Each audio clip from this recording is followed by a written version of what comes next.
નમસ્કાર, હું નંદની. આપનું સ્વાગત છે વીઆર લાઈવના પાવર પ્લે કાર્યક્રમમાં. દર્શક મિત્રો, ટૂંક સમયમાં ભારત ઓલિમ્પિક્સની યજમાની કરવા જઈ રહ્યું છે.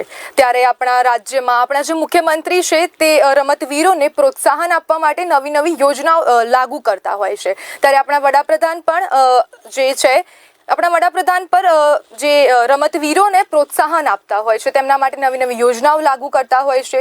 ત્યારે આપણા રાજ્યના જે વ્યાયામ શિક્ષકો છે તે ગાંધીનગરમાં હાલ ધરના ઉપર બેઠા છે, આંદોલન કરી રહ્યા છે. તેમની નજીવી બાબતોને રાજ્ય સરકાર ધ્યાનમાં નથી લઈ રહ્યું, તેમની કાયમી ભરતી નથી કરી રહ્યું. ત્યારે આજે આપણી સાથે જોડાઈ રહ્યા છે વિશાલ મકવાણા, ભરત નાવડિયા અને યોગેશ સિંહ વાળા. તે જે હાલ જે છે એ ખેલ સહાયક છે. ત્યારે મારો સૌથી પહેલો સવાલ એ છે કે વિશાલભાઈ, તમે અત્યારે કઈ માંગણીઓ સાથે ગાંધીનગર આંદોલન કરી રહ્યા છો? તમને શું મુશ્કેલીઓ પડી રહી છે? હાલાતના 45 ડિગ્રી તાપમાનમાં, ધગધગતા તાપમાનમાં તમે તે ગાંધીનગર બેઠા છો, તો તમે શું તમારી માંગણીઓ સાથે ત્યાં બેઠા છો? અમારી એક જ માંગણી છે કે છેલ્લા 15 વર્ષની અંદર ગુજરાતની અંદર વ્યાયામ શિક્ષકોની કાયમી ધોરણે ભરતી બંધ કરી દેવામાં આવી છે અને અત્યારે જે એ બંધ કરેલી અવસ્થામાં અમારી ભરતી છે એને પડકાર આપવા માટે અત્યારે અમે ભેગા થયા છીએ. અને અમારો એ જ પ્રશ્ન છે કે અમારી વ્યાયામ શિક્ષકોની કાયમી ધોરણે ભરતી કરવામાં આવે અને જે બાળકો વ્યાયામ અને એના શિક્ષણથી વંચિત રહી ગયેલા છે તો એ વ્યાયામ અને શિક્ષણ અને રમતગમતથી તે વંચિત ના રહે એ અમારો મુખ્ય આશય છે. તેના માટે અમે અત્યારે અહીંયા જે ખેલ સહાયક તરીકે અમને જે કોન્ટ્રાક્ટ આધારિત 11 માસના કરાર આધારિત જે ભરતી અમારી કરવામાં આવેલી છે તો એ અમારે અત્યારે હાલના ધોરણે નથી જોઈતી. અમારે એક જ માંગ છે કે કાયમી ધોરણે અમારી ભરતી કરવામાં આવે અને અમારી માંગને સંતોષકારક જવાબ આપે એવો અમારા ડિંડોર સર જે શિક્ષણ મંત્રી છે એઓને અમારી વિનંતી છે.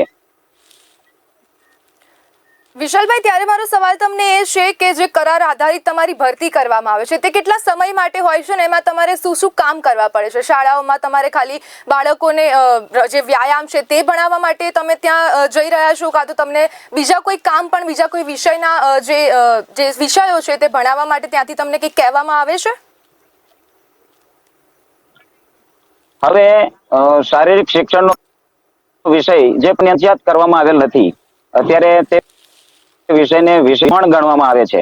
તો ત્યારે અમારી 11 માસના કરાર ભરતી કરવામાં આવી છે જે NEP 2000 ની અંદર કેન્દ્ર સરકાર દ્વારા શારીરિક શિક્ષણ વિષયમાં કહેવામાં આવેલું છે અને અમારી વિષયના શિક્ષકોની ભરતી ફરજિયાત કરવામાં આવે એવું 2020 ની અંદર ચોખ્ખું લખેલું છે.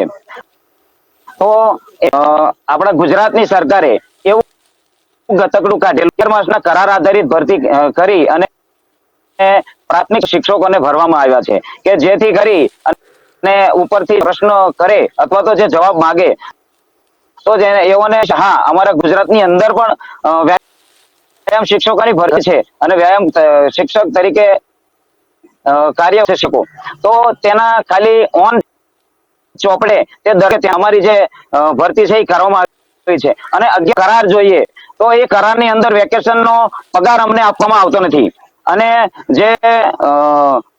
જે કરાર છે એ લગભગ 8 મહિના સુધી અમારો ચાલેલો છે અને જે કરાર 11 માસ પૂરા થાય છે અને એ કરારની અંદર ચોખ્ખું લખેલું છે કે 11 માસનો કરાર છે એ વેકેશન સિવાય છે.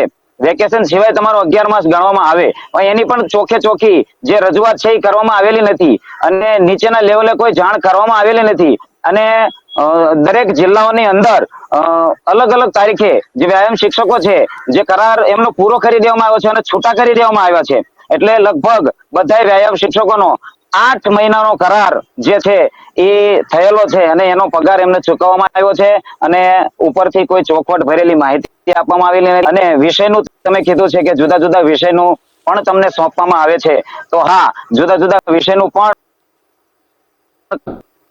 લગભગ શાળાઓની અંદર મેદાનો છે નહીં તો એના વ્યાયામ શિક્ષકોનું કાર્ય એટલે કે એના જે વર્ગ કાર્ય છે નથી એના લીધે ખાલી રહે નહીં તેના પ્રિન્સિપાલ છે તે અમને બીજા વિષયનું પણ કાર્યની સોંપણી કરે છે. ત્યારે ભરતભાઈ, મારે તમને પૂછવું છે કે તમે કેટલા સમયથી આ માંગણી કરી રહ્યા છો? જે કાયમી ભરતી તમારી માંગ છે તે કેટલા સમયથી તમે કરી રહ્યા છો, અને સરકાર તરફથી તમને કોઈ પ્રતિક્રિયા મળી રહી છે આના વિશે? છેલ્લા 14 વર્ષથી અમે આ ભરતીની માંગણી કરી રહ્યા છીએ, છતાં કોઈ પણ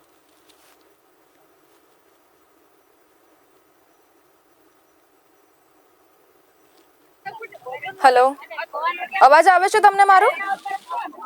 હા, આવ્યો. હા, તો મારો તમને સવાલ એ છે કે તમે કેટલા સમયથી આ માંગણી કરી રહ્યા છો, અને સરકાર તરફથી તમને કોઈ પ્રતિક્રિયા આપવામાં આવી છે, કાં તો તમને કોઈ નેતાઓ કે કોઈ ધારાસભ્યો કોઈ તમને અત્યારે તમારી કોઈ મુલાકાત લીધી છે? ના, અમારી કોઈ મુલાકાત લીધી નથી ને અમને કોઈ મળવા પણ આવ્યું નથી. તમે પૂછો છો કે તમારી માંગણી કેટલા દિવસથી છે, તો મેમ અમારી માંગણી તો છેલ્લા 15 વર્ષથી છે. પણ ખેલ સહાયક નામનો લોલીપોપ અમને આપ્યો છે ત્યારે અમને એવું કીધેલું કે અત્યારે તમે આ લઈ લો, પછી તમને કાયમી કરવામાં આવશે. અમે તો સ્વીકારી લીધું કે કઈ નહીં, ચાલો ઠીક છે, 11 મહિના. પણ એને તો અમને કરારમાંથી બી છૂટા કર્યા. અત્યારે તો કૂતરો નથી ઘરનો કે નથી ઘાટનો એવી હાલત અમારી કરી છે. આ ધગધગતા તાપમાં 45 ડિગ્રીમાં અમે છેલ્લા અઠવાડિયાથી સખત આંદોલન કરીએ છીએ. નાના નાના બાળકો લઈને આવે છે, લેડીઝો, બાળકો બીમાર પડે છે, પાછા ઘરે જાય છે, પાછા અમે આવીએ છીએ. અમને ઘરેથી પણ આવવાની ના પાડે છે કે હવે કેટલા તમે ધક્કા ખાશો, તમારો પગાર તો બંધ છે, તો તમે ગાંધીનગર શું કામ જાઓ છો? અમે અમારા હસબન્ડ પાસેથી, અમારા સાસુ સસરા પાસેથી પૈસા માંગીને લાવીને અહીંયા આંદોલન કરીએ છીએ, અને આ સરકાર અમને કઈ જવાબ આપતી નથી. હવે તો અમે ઉગ્ર આંદોલન કરશું, અમે ભગતસિંહના માર્ગે આંદોલન કરશું. જો અમને જવાબ નહીં આપવામાં આવે તો અમે ગાંધીનગર છોડવાના નથી. હું ઘરેથી કહીને જ આવી છું, જ્યારે કાયમીનો ઓર્ડર મળશે ત્યારે જ અમે મેમ ગાંધીનગર છોડવાના છીએ, બાકી અમે ગાંધીનગર નથી જ છોડવાના. કાયમી ભરતી એક જ અમારો નિર્ધાર છે, અમારો ઉદ્દેશ, અમારા જીવનનો ટાર્ગેટ જ હવે કાયમી ભરતી છે. અમે બહુ સહન કરી લીધું, હવે મેમ અમારાથી સહન નહીં થતું. અમે ઘરે શું જવાબ આપીએ? અમારા નાના નાના બાળકો અમે જઈએ છીએ તો અમને વળગી પડે છે, મમ્મી તમને શું કીધું, મમ્મી તમને શું કીધું? શું અમે અમારા બાળુડાને જવાબ આપીએ? અમે હવે બહુ સહન થઈ ગયું છે, અને સ્કૂલના બાળકો બી અમને એટલો પ્રેમ કરે છે. 11 મહિના અમને તો હવે સમાજમાં પણ અમને આબરૂ વગરના, ઇજ્જત વગરના કરી દીધા છે. સ્કૂલના બાળકો તરફથી અમને કેટલો પ્રેમ મળે છે, પણ આ સરકાર નથી સમજતી. આ સરકારને કેમ કરીને સમજાવીએ ને તે હવે અમને નથી સમજાતું. પણ હવે જ્યાં સુધી અમને કઈ જવાબ આપવામાં નહીં આવે ત્યાં સુધી અમે ગાંધીનગર નહીં છોડીએ. યોગેશભાઈ, મારો સવાલ તમને એ છે કે તમને આટલા દિવસ થઈ ગયા છે ત્યાં આંદોલન કરતા કરતા, તો ત્યારે કોઈ વિપક્ષના નેતા, કોઈ બીજા કોઈ ધારાસભ્ય, જાણે આપણા ગુજરાતના કોઈ રાજ્યના જે નેતાઓ છે, તેમને કોઈ તમારી મુલાકાત કરી છે, તમારી વાતો સાંભળી છે આવીને? ના મેમ, અમારી કોઈ વાતો સાંભળેલી નથી, પણ અમને ફોન આવેલા વિપક્ષના ધારાસભ્ય નેતાના, અને અમને એવું કહેવામાં આવ્યું છે કે અમે તમારી સાથે છે, જે તમે લડી રહ્યા છો એની અંદર અમે તમને 100% અમારો સપોર્ટ આપશું, અને અમે તમારી સાથે છે.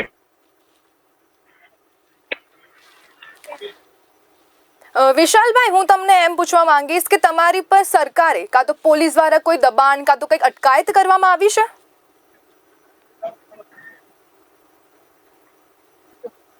હા મેમ, અમારે જ્યારે અમે આંદોલન શરૂઆત કરી તો શાંતિપૂર્ણ અમારો આંદોલનનો ઉદ્દેશ એ હતો કે શાંતિપૂર્ણ રીતે અમારું આંદોલન ચલાવીએ, અને શાંતિપૂર્ણ રીતે અમારા આંદોલન, જો અમારા પ્રશ્નોનું નિરાકરણ આવી જાય તો અમે આ આંદોલનને ઉગ્ર કરવા માંગતા નથી. તો અમે શાંતિપૂર્ણ રીતે અમે આંદોલન કરવા માટે બેઠેલા હતા, તો પોલીસ દ્વારા અમારી અટકાયત કરવામાં આવેલ હતી. અમને અમારા જે સહાયક મિત્રો છે એના સાથે ખેંચ પણ કરવામાં આવી હતી. બહેનો છે એની સાથે પણ એના વાળ ખેંચેલા હતા, કપડા પણ ખેંચેલા હતા. એ બધું પણ કરવામાં આવેલું હતું, અને એ લોકોએ અમને ડિટેન પણ કરેલા હતા. અને તે ડિટેન કરી અને આખો દિવસ અમારા ખેલ સહાયક મિત્રો છે જેને અટકાયત કરવામાં આવી હતી, અને પછી સાંજનો સમય થાય, અંધારા જેવું થાય એટલે એ ખેલ સહાયક મિત્રોને ડિટેન કરવામાં આવેલા છે. એમને અજાણી જગ્યામાં જઈ અને એમને છૂટા હતા, એમાં દૂર હતા. તો એમને આ ગાંધીનગરના અમુક એરિયા વિશે ખ્યાલ પણ બેન કે અડાલજ બાજુ કંઈક અજાણી જે વિસ્તાર છે એની અંદર એમને છૂટા કરવામાં આવેલા હતા.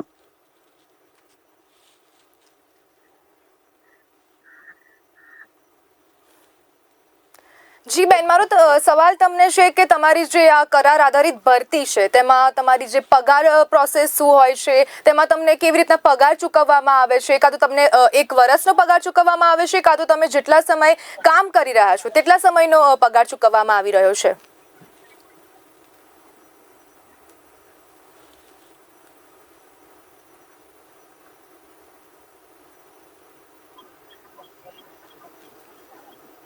યોગેશભાઈ, હું તમને પૂછવા માંગુ છું કે તમારો જે પગાર છે, જે તમે ત્યાં કામ કરી રહ્યા છો, 11 મહિનાનો પગાર ચૂકવવામાં આવે છે કે પછી તમે જેટલા સમય કામ કરી રહ્યા છો કાં તો જેટલા સમય તમે સર્વિસ આપી રહ્યા છો તેટલા સમયનો પગાર ચૂકવણી કરવામાં આવે છે તમને? અમારો કોન્ટ્રાક્ટ છે ને 11 મહિનાનો હોય છે. એમાં વેકેશન સિવાયના દિવસો કાઉન્ટ કરવાના હોય છે. એટલે આમ જોઈએ તો અમારે 11 મંથનો પગાર ચૂકવવાનો હોય છે સરકારને. પણ આ કરારની અંદર એવી સ્પષ્ટતા કોઈ કરેલી નથી અમારે અંદર, અમારો જે કરાર હતો એની અંદર. એટલે જે અધિકારીઓ છે, ટીપીઓ ડીપીઓ, એ બધા લોકો એનું મન પડે એ રીતે અમને છૂટા કરી દે છે. પછી અમને કોઈ સીએલ આપવામાં નથી આવતી. પછી સ્કૂલની અંદર અમારે શું કામ કરવાનું આવે છે એ બી એમને જાણ કરવામાં નથી આવેલ. એટલે અમારો જે કરાર છે એમાં કોઈ સ્પષ્ટીકરણ નથી. એટલે અમારું બિલકુલ એની અંદર કોઈ ઉલ્લેખ કોઈ જગ્યાએ કઈ વ્યવસ્થિત કરવામાં નથી આવેલ. એટલે અમારે આ સરકાર પાસે અમારી એ બધી રજૂઆત એવી છે કે આ બધાનો ઉકેલ એક જ છે કે અમારી કાયમી ભરતી થાય તો આ બધી વસ્તુનો ઉકેલ આવશે. બાકી અમારો જો એ કરારની અંદર તો કોઈ પણ મુદ્દાનો ઉકેલ આવે એવી શક્યતા લાગતી જ નથી અત્યારે હાલ.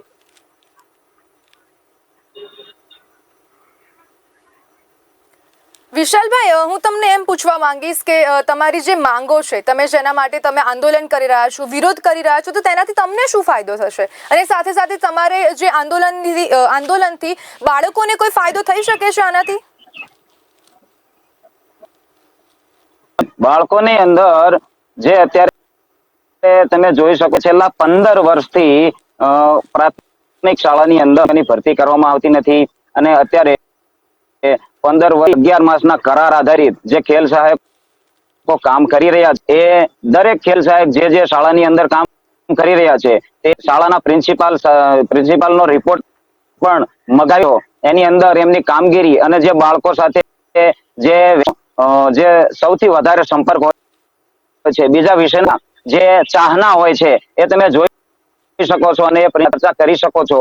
અને એ બાળકો છે એ આપણી ગુજરાતની ભાવિ પેઢી છે. ભવિષ્યની અંદર કોમનવેલ્થ ગેમ, ઓલિમ્પિક ગેમનું આયોજન આ ગુજરાતની અંદર આપણા અમદાવાદમાં થવાનું છે. આપણા બાળકોને જો વ્યાયામ શિક્ષકથી જ વંચિત, વ્યાયામ શિક્ષક અને રમતગમતના નિયમો જેમને ખ્યાલ નહીં હોય એ કઈ રીતે આપણા ગુજરાતનું કે આપણા દેશનું પ્રતિનિધિ અને ઓલિમ્પિક કે કોમનવેલ્થ ગેમ્સની અંદર ભાગ લઈ શકશે. અમે એટલી જ માંગ છે અમારી કે વ્યાયામ શિક્ષકોની ભરતી એવી ધોરણે કરવામાં આવે અને આજે રમતગમત અને શારીરિક વંચિત બાળકો છે એમને ન્યાય આપવામાં આવે. અને જે ડિગ્રી ધારકો વ્યાયામ શિક્ષકો છે જે જુદી જુદી ડિગ્રી લઈ અને અત્યારે પોતાની રોજગારીથી વંચિત રહેલા છે, બીપીઈ, બીપીએડ, એમપીએડ, સીપીએડ, યોગ ડિપ્લોમા અને અમુક ખેલ સહાયક તો પીએચડી સુધીનો પણ અભ્યાસ કરેલો છે. તો એ બધા જે ખેલ સહાયક મિત્રો છે એમને પણ ન્યાય મળે એવી જ અમારી માંગ સાથે અમે આ આંદોલનમાં ઉતરેલા છીએ. અને અમને જ્યાં સુધી સંતોષકારક જવાબ નહીં મળે ત્યાં સુધી અમે આ સત્યાગ્રહ અમારો ચાલુ રહેશે, આંદોલન અમારું ચાલુ રહેશે. અમે આ જગ્યા છોડવાના નથી. અને જો શક્ય હશે અમને સંતોષકારક જવાબ નહીં આવે તો અમે ઉગ્ર આંદોલન કરવા માટે પણ અમારી તૈયારી છે, ફૂલ તૈયારી છે. બસ આટલું જ.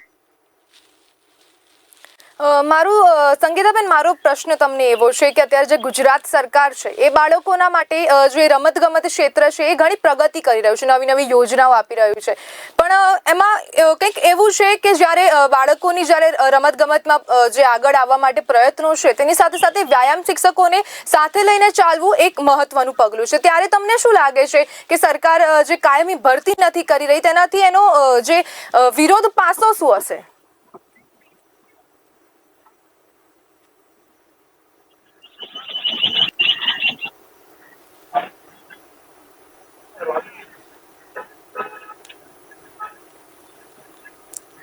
યોગેશભાઈ, તમે આના વિશે કંઈક કહેવા માંગી રહ્યા છો? જી મેમ, ફરી એકવાર બોલો. સમજાયું હા નહીં? હા બોલો બોલો. તમારો અવાજ ક્લિયર નહીં આવેલો બેન.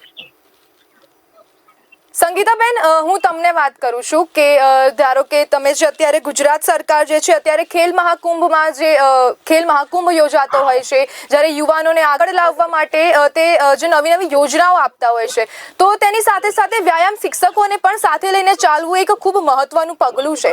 તો તમારી જે કાયમી ભરતી નથી કરવામાં આવી રહી, તો તેના માટે એનું જે વિરોધી પાસો શું હોઈ શકે છે આમાં?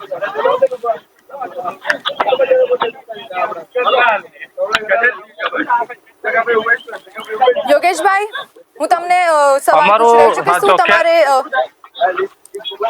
જી યોગેશભાઈ. ખેલ મહાકુંભની તમે વાત કરો છો, તો ખેલ મહાકુંભ આ વર્ષનો જે હતો એની અંદર અમે લોકોએ અમારી સ્કૂલમાં અમે કામ કરતા હતા ત્યાંથી બાળકોને પાર્ટિસિપેશન કરાવેલું, અને ખેલ મહાકુંભ જ્યારે પૂર્ણ થયો એટલે અમારો કરાર બી પૂર્ણ થઈ ગયો હતો, એટલે અમને સ્કૂલની અંદરથી છૂટા કરી દેવામાં આવેલા હતા. અને ખેલ મહાકુંભની અંદર સ્કૂલની અંદર જો બાળકોના ફોર્મ હે જે છે એ જે બાળકને રમતનું પ્રત્યે કોઈ પણ પ્રકારનું જ્ઞાન નથી એવા બાળકોના બી ફોર્મ પ્રિન્સિપલ દ્વારા ભરાવામાં આવે છે. અને ઉપર રજીસ્ટ્રેશન ગુજરાત સરકાર મોટું દેખાડે છે કે 8 લાખ બાળકોએ રજીસ્ટ્રેશન કર્યું, 10 લાખ બાળકોએ રજીસ્ટ્રેશન કર્યું. આવું મોટા સરકાર પોસ્ટર મારી અને મીડિયામાં અને પેપરની ન્યૂઝપેપરની અંદર બી આપે છે, પણ હકીકતમાં એવું નથી હોતું. બ્રેકગ્રાઉન્ડ ઉપર જઈને જોઉં તો એની અંદર જે ફોર્મ ભરવામાં આવે 10 થી 15 બાળકો જેવા હોય છે જે રમતથી જાણકાર હોય છે, બાકીના બાળકોનો તો ખાલી ફોર્મ જ ભરવામાં આવે છે. કારણ કે કોઈ પણ સ્કૂલની અંદર પીટી ટીચર ન હોય તો બીજા ગણિત વિજ્ઞાનના ટીચર હોય એ ખાલી ક્રિકેટ રમાડી શકે, પણ બીજી kabaddi, kho kho, volleyball, handball, basketball, table tennis આવી રમતો ના રમાડી શકે. એના માટે એક વ્યાયામ ટીચર જરૂરી છે સ્કૂલની અંદર. જી, તો વિશાલભાઈ, મારે તમને એવી સવાલ પૂછવો છે કે કેટલા વ્યાયામ શિક્ષકો આ વિરોધમાં હાલ ત્યાં જોડાયેલા છે અને કેટલા શિક્ષકો જે ખેલ સહાયકો છે તે હાલ ગાંધીનગરમાં ધરણા પર બેઠા છે? હાલ જે આ ધરણાની અંદર આ આંદોલન 1400 થી 1500 ખેલ સહાયક મિત્રો જે ભરતી બંધ થયેલી છે તો એને ત્યારે એકઠા થયેલા છે, અને એ બધા લોકોની એક જ કાયમી ધોરણે વ્યાયામ શિક્ષકની ભરતી કરવામાં ન્યાય આપવામાં આવે. જી, તો જે અત્યારે વ્યાયામ શિક્ષકો જે ધરણા ઉપર બેઠા છે, જે સરકાર તેમને કોઈ મદદ કરવા માટે આગળ આવે છે કે કોઈ નેતાઓ તેમનો પક્ષ લઈને સરકારમાં જાય છે કે આપણે તે જોવાનું રહેશે. અને દર્શક મિત્રો, આજના કાર્યક્રમમાં બસ આટલું જ. ફરી મળીશું નવા એક વિષય સાથે. ત્યાં સુધી મને રજા આપો અને આપ જોતા રહો VR લાઈવ. નમસ્કાર.